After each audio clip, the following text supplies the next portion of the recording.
Hello and welcome to another Dolphin Financial Radio. My name is Dan Wendell. I am the owner of Dolphin Financial Group, and today's topic we're going to be talking about financial moves that you want to make at the beginning of the year. So we're going to talk about starting the year off right financially. And we have a special show today because we're remote, not as usual, but I'm going to have two guests today, my trusty sidekick Tony, and of course Chris Coons, who was on the last show with me. Dolphin Financial Group extraordinaire. Here we are. And guess where we are? Tony will tell us. We're in sunny California. It is beautiful here. And yeah, this is a really special show, Dan, because typically Dan and I are in remote locations, but now we're actually in the same room. And to prove it, there he is. There he is. He's giving me the bunny ears. I see that. But sunny Southern California, it's beautiful. But about 70 degrees during the day. It's sun shining. In fact, you can see the blue sky. Chris, actually, you've got and he's got the. I got upgraded. Yeah, you're still. It must have been that your mom moved to sunny California, and this is her new basement. Is that it? Yes. Chris, you got me there. Yeah, he picked up early on that. Yeah, that's great. So yeah, we're in my mom's basement in sunny Southern California. No, we're actually at a financial conference, all three of us, and it's been a lot of fun for me, at least, guys. And I never thought I would use those words together: financial conference and fun. But that's what we're here, though, so it makes it more fun. Yeah, it does. That's true. It's the company you keep. We're starting the new year off right by going to California, getting some good weather. Although Florida is nice, I think it's actually warmer. But for you, Tony, this is an upgrade from Minnesota. Right? From Minnesota, this is great. Yeah. So what I want to talk about today are financial moves that we want to make at the beginning of the year. So I'm going to go through these with you. Tony's going to lead the way. Going through these, we talked about these in advance, Chris and I, and at this conference, we're learning a lot of cool things and trends and things to look out for. Our last show, if you haven't seen it, I'll put it right up here. Chris and I talked about the trends that we expect, financial trends that we expect for 2022. So Tony wasn't involved in that, so that show's really good. But a little tear ran down. So today we're going to talk about things you should do at the beginning of the year, and you could do it at any point.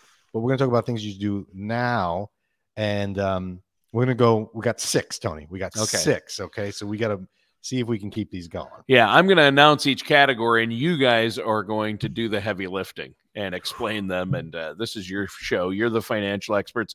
But the number one, financial moves to make at the beginning of the year: contribute to an IRA and HSA. That's the number one thing. And that is something I think you see on all the lists. If you ever Google what should I do to become a millionaire, number one thing, maybe you should open an IRA. Maybe you should look at your IRA and doing a conversion of some sort and paying the tax. And you're right about that. I'm interrupting you because you just reminded me I should have put 401k on there too. Because a lot of people associate 401k and IRA. They're two different things, but they really are the same. They're both retirement accounts. They're both qualified. There's tax implications associated with it, and that's what we talked about earlier. Is make a contribution to your IRA early, so that you can get some growth and some benefit from that all year long, rather than doing it at the end of the year, right before taxes are due. That's a really good point. We did a show on it. Tony and I did it. We did it. I quizzed you, Tony, which is better, compound lump sum versus dollar cost averaging. That's right. And for the spoiler alert, if you want to watch it, it's a really good show. That is it surprises a lot of people. Tony got it wrong, of course. He said dollar cost averaging over time, but it turns out the lump sum is the better way to invest. And Chris, you make a good point. Invested in the beginning of the year because you have all year to compound and grow. There you go. Right. So that is a good point to make. And reviewing the 401k contributions, how much you're putting in. A lot of people don't change that. They don't think about it. So and what the companies are doing now is they allow you to put in an automatic increase in your 401k contribution. So it's a good time to do it because you don't want to come to the end of the year and realize I didn't contribute enough. That's true. And they increased the limits this year. That's right. Good point. The contribution limits went up this year. Yep. That's right. So you if you're contributing the same dollar amount as you did last year, you might be underfunding. Sure. Well, let's talk about number 2. We're rolling on here. Convert and or withdraw from your IRA. That's the second thing you should be doing, right? Early in the year. This is early in the January. Right now. This is, and this falls under the same kind of window as our last point, but go in the opposite direction. Do you want to do a withdrawal or a conversion now? Because when you do something like this, the taxes aren't due until next year. So you can take advantage of your conversion, have growth and enjoy whatever the market reaps for you for the entire year. And then not until next year do you have to worry about paying taxes. Right. Usually April. So usually this time of year, in the beginning of the year, before April or right before April 15th, a lot of my clients will say, all right, I've got my stuff together now. How much can I contribute last year? How much can I, because the deadline to contribute to an IRA for 2021 has not passed yet. April 15th is the deadline for last year. 401k is a different story, but a traditional IRA, you can contribute. This is a little different. This is, well, why not take money out early in the year because you don't have to pay taxes until April 15th of the next year. So you could take a withdrawal in 2021 January, I mean 2022 January. Wow, we're in 2022. Happy New Year, by the way, Tony. Yeah, thanks. And then not pay until April 15th of the next year. I like it. Yeah. I think it's pretty good. I also like to not pay taxes, which brings us to number 3. Yeah. The earlier the better. With almost all financial advice, it seems earlier the better is a theme I've noticed, Dan, with things you tell us to do. But obviously, file your taxes early. How does that help us out, guys? I don't know what you mean by that. Well, as far as filing taxes early, I like Dan's reasoning behind this most, so I'm going to let him go first. Yeah, I brought this up because we just got done saying, hey, maybe you don't want to spend money early in the year. Like, well, why would I pay taxes early? Why not wait till last minute? Yeah, that's my question. Right? File taxes early. Why would I want to do that? Well, one of the main reasons why, and this was huge in Florida, is ID theft. People stealing and doing tax returns in your name. Oh, wow. Right? So if you beat them to the punch by doing your taxes early, they can't steal it from you. That's an obscure reason, but it makes sense, I guess. Yeah. Right. Also, if you when you do your taxes early, and let's say you get a big refund, that's a warning sign for you. Why am I getting a big refund? People like to get refunds. Oh, yeah. But why am I getting a big refund? Do I want to get a big refund? Yeah, I want a refund, but I would rather you pay nothing. Get nothing, but pay nothing. Ideally, you give them $1. So filing taxes early allows you to course correct early in the year. Yeah. Yep. Exactly right. Because if you're getting a refund, you have to understand that's not the IRS giving you money for being a good citizen. That is because you were all year long overpaying your tax bill. So that's why you need to really take a look at and consider reviewing how much you're having withheld from your paycheck, because you can give yourself essentially a raise for the entire year instead of a bonus at the end of the year. Which, again, what's better, having money earlier or later? I think, again, our theme, you want to have it sooner, not later. Well, yeah, compounding interest too. The government's making money off your money at that point instead of you. Yeah. And if you owe money, maybe you do delay. Right? so you have to have basically a plan on this. You can't just kind of go in blind. Sure. So number 4, review insurance. And of course, Oh, great. We're going to talk about insurance. Do we have any viewers left or listeners left? Did they all turn out when I said the word insurance? Well, yeah, we want to review insurance. There's a lot of different types of insurance. One that I think is important to review, and a lot of people don't realize they can, especially for the people that are older, 65 typically, is Medicare. So Medicare Advantage, open enrollment, we see the commercials with the football players and, the former television stars on TV. Right. All through December 7th. I was at a swim meet with my son, and he's like, "Dad, what is Medicare? Oh, why do they keep talking about it? Every commercial, right?" I'm like, "Just wait till December 8th and you won't hear about it." Yeah. But in January and February, you're allowed to change your Medicare Advantage plan from one company to another. So it's open enrollment period. They did away with it for a while, and now it's back. So people don't realize that they could do that. Isn't that in October or December? So October 15th through December 7th is an annual election period where you could switch companies, but they have the open enrollment period from January and through March of the beginning of the year to say, I kind of made a mistake. Okay. As you know, they rushed me. They rushed me, and I want to go on this other one, and you can do that one time. That's Medicare Advantage to another Medicare Advantage. Sure. But there's other insurance that you want to right. And while you're taking inventory at the beginning of the year, it's worth taking a look at all of your insurances. Lots of things happen throughout the year, in 2021 or any year, and you want to take a look at what's your life insurance situation. What have you done to protect your family financially if something happens to you? Or have you done any legacy planning? Because, life insurance is also a great way to do some legacy planning. But then there's your car insurance, your property and casualty insurance, all those insurances, your needs change as your life progresses. And I know a lot of people will sit and not review that stuff year after year after year. But every year, January rolls around, it's a great time to take an inventory of what are your coverages? How have things changed in the industry? Because that's another thing with every financial product, there's legal changes that take place where you need to take a look and review and make sure you're still covered in the way you believe you're covered. I would say it's a really good habit to get into, to just review, even if it's all right.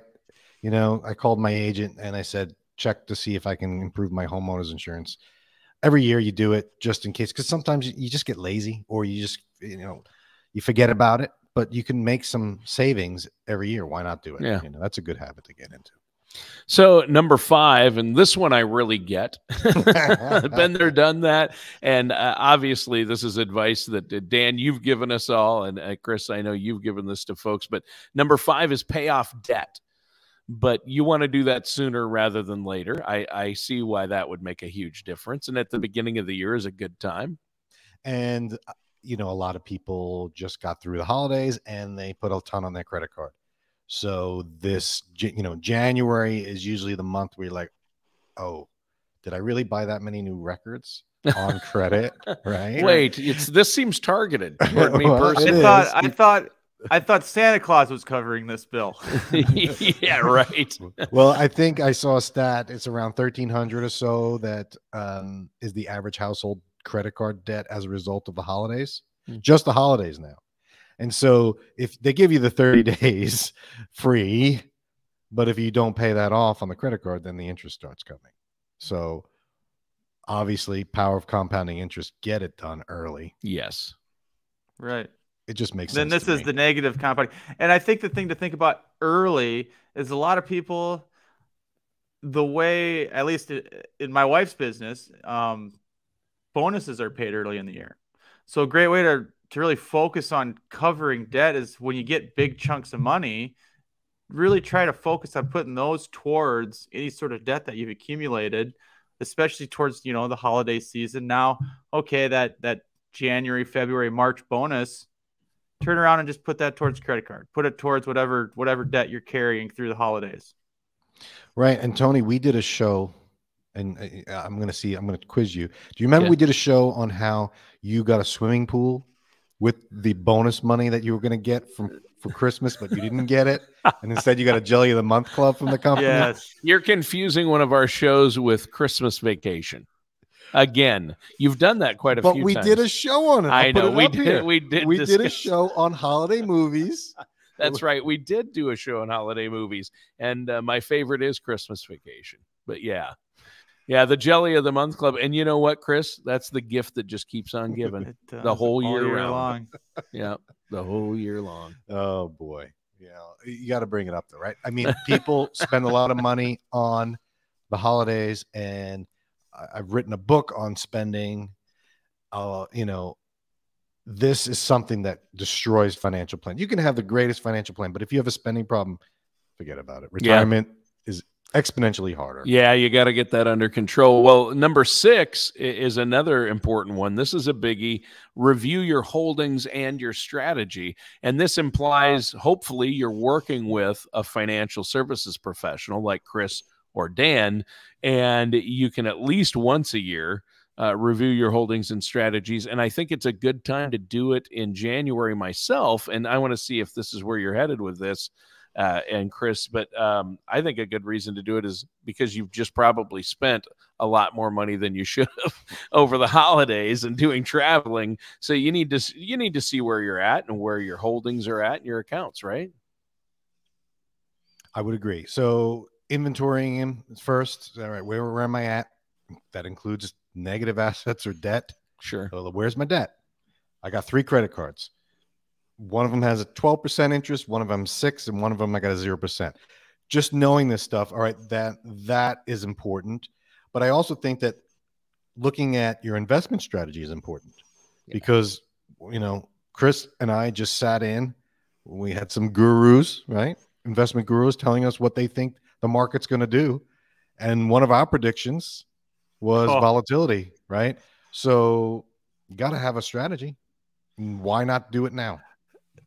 It's funny. It's scary to me because that was our prediction. And sitting through today, one of our analysts did some quick math, and he predicted the market could be up 30%. Dan immediately turns to me and says, "He's never said that.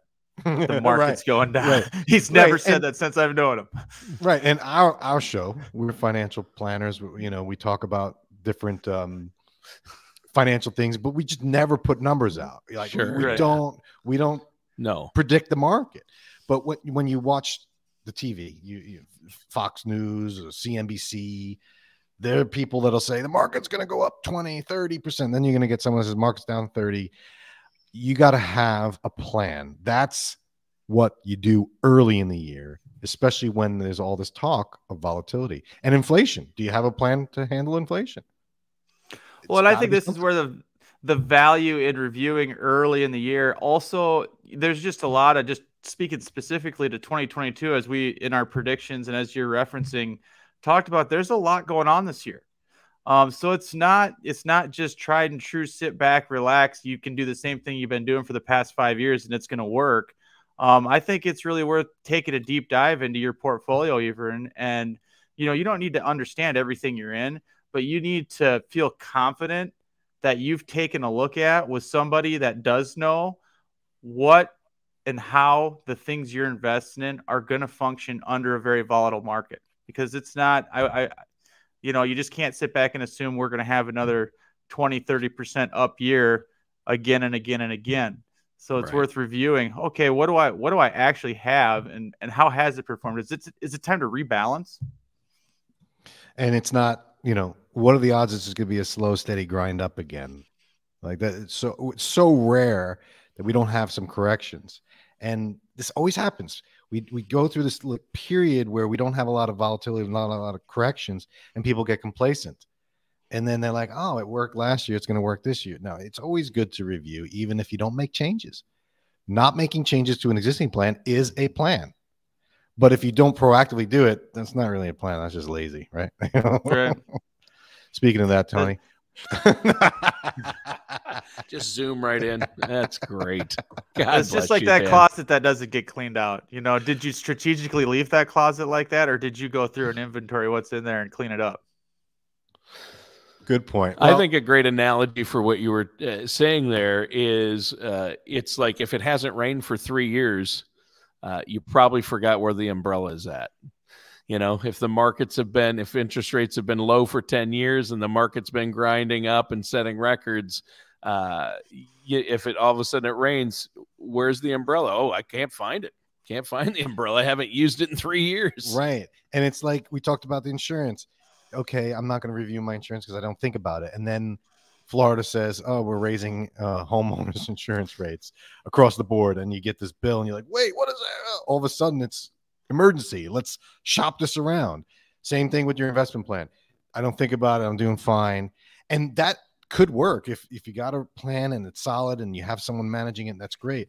But usually what happens is the market tanks and you have too much in there that you're not comfortable with, and that it's too late. Yeah, it's too late. So you want to be proactive about that. Yeah. So that's it. That was a good show. Wow. We got the top 6, not in any particular order.